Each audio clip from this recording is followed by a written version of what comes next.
Hey everybody, it's Mike Schellenberger for Public. I'm afraid I have some terrible news. The governor of America's largest and richest state has just signed a law that puts 10 million children and adolescents in grave danger of medical mistreatment.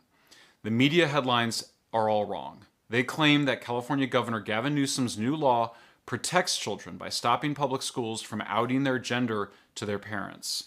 In fact, it does just the opposite of that. This new law makes children vulnerable to irreversible and lifelong medical abuse and mistreatment.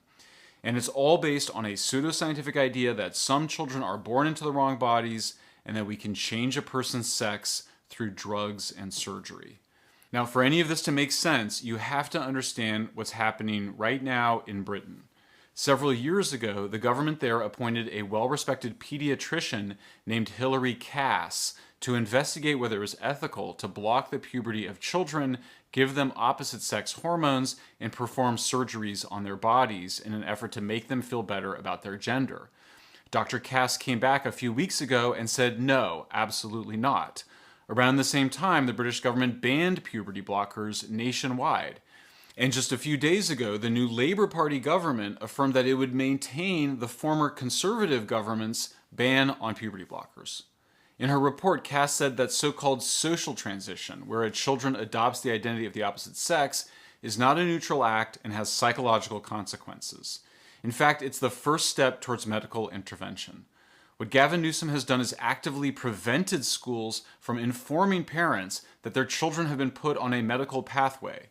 This is an outrageous attack on both the rights of the children and the parents. Children have a right to go through puberty. No adult should be able to block their puberty. And parents have a right to know if their children thinks that they are the opposite sex or were born into the wrong body. We have seen with leaked internal documents from the leading gender medicine group, WPATH, that these medical interventions, namely puberty blockers, hormones, and surgeries, are not only irreversible but result in sterilization and loss of sexual function.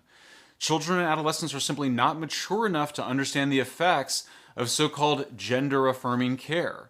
They cannot, in other words, give their informed consent. The new law that Gavin Newsom just signed creates the grave risk that activist teachers, students, and outside groups will convince children that they were born into the wrong body and then hide their social transition from parents, which will lead to these harmful medical mistreatments.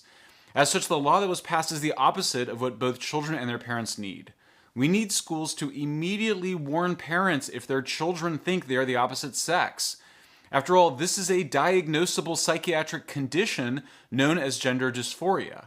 And if your child has a psychiatric disorder, whether it's anxiety, depression, an eating disorder, or gender dysphoria, you as a parent have a right to know.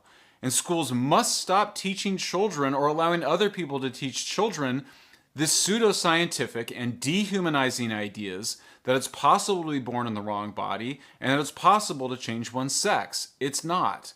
As such, either the legislature, the courts, or a ballot initiative in California is required to nullify this law. Until then, it's important to spread the word to parents that California public schools are fundamentally unsafe for the millions of children who currently attend them.